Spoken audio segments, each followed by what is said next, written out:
करो योग रहो निरोग की सीरीज में आज हम चर्चा करेंगे स्वाध्याय की। स्वाध्याय अर्थात स्वयं का अध्ययन, स्वयं को जानना, मैं कौन हूँ, कहाँ से आया हूँ और ये शारीरिक यात्रा पूर्ण होने के बाद कहाँ जाऊँगा। मैंने कितने बार जन्म लिया है और कितने बार मृत्यु हुई है मेरी।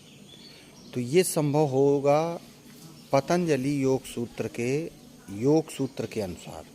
महर्षि पतंजलि ने पतंजलि योग सूत्र में विस्तार से चर्चा की है।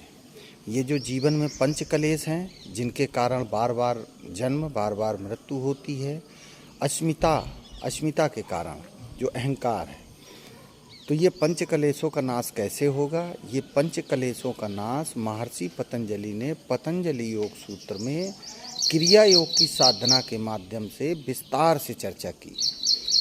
जब हम क्रिया योग की साधना करते हैं तो उसमें 3 चरण होते हैं, तप, स्वाध्याय, ईश्वर प्राणिधान।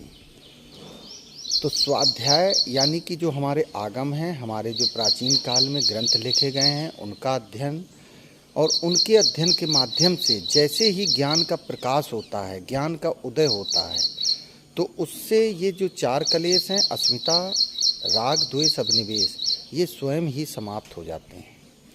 तो महर्षि पतंजलि ने पतंजलि योग सूत्र में क्रिया योग की साधना के माध्यम से ये पंच कलेशों का नाश बताया, यानी कि समाप्ति बताई है।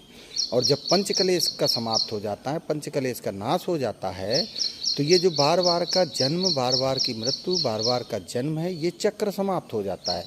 और जो आत्मा है वो अपने निजी स्वरूप में आके प्रकृति में विलय हो जाती है। प्रणाम, नमस्कार।